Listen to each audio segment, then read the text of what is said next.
بعد كده نعمل احتفالنا الصغير. لا الحقيقة يا موسى بيه احنا كنا محتاجين نتكلم في شوية ضمانات قبل ما نمضي الأول. ضمانات؟ ايه يا منير بيه؟ هو في ضمانات بعد اسم عيلة الراعي؟ لا الحقيقة بقى يا موسى بيه إن هي دي المشكلة أصلا.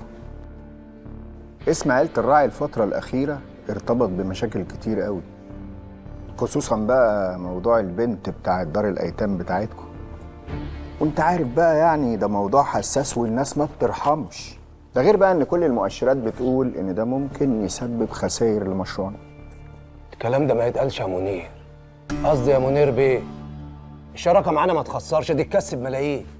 وبعدين هات لي رجل اعمال واحد في البلد دي ما طلعش عليه اشاعه. بالراحة، معلش بالراحة يا نديم بيه. الراجل من حقه يثير ما شاء من نقاط طالما لسه ما وقعناش، من حقه. من حقك. ردا بقى على كلام حضرتك، مفيش أي تغيير في أي بند ومفيش أي ضمانات زيادة. take it or leave it. تمام، بس في الحالة دي بقى هنحتاج شوية وقت نفكر قبل ما نمضي الأول. وقت ايه اللي انت محتاجه عشان تفكر؟ أنا عايز حضرتك تاخد كل الوقت اللي أنت محتاجه، بس ما تاخدش كل الوقت براحتك قوي، عشان في ناس تانية غيركم مستنية إنها تخش معانا في المشروع ده. حضراتكم شرفتونا النهارده، أهلا وسهلا. ميري، آيات، وصلوا الأساتذة. شرفت يا دكتورة، أهلا وسهلا.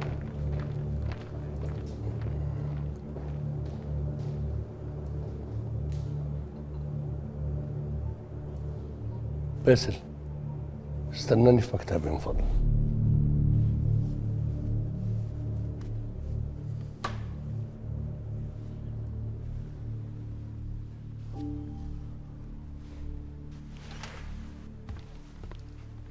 ايه يفكر ده يا موسى؟ منير كساب ده ما كانش يحلم يقعد معانا قاعده زي دي. بالراحة بس شوية عشان نعرف نفكر يا نديم. كل اللي شاغلني في كلام الجدع ده إن الموضوع بتاع البنت بتاع دار الأيتام بدأ فعلا يقلب قضية رأي عام. شكل كده يا طارق لازم أتدخل بنفسي. اللي تشوفه يا فندم.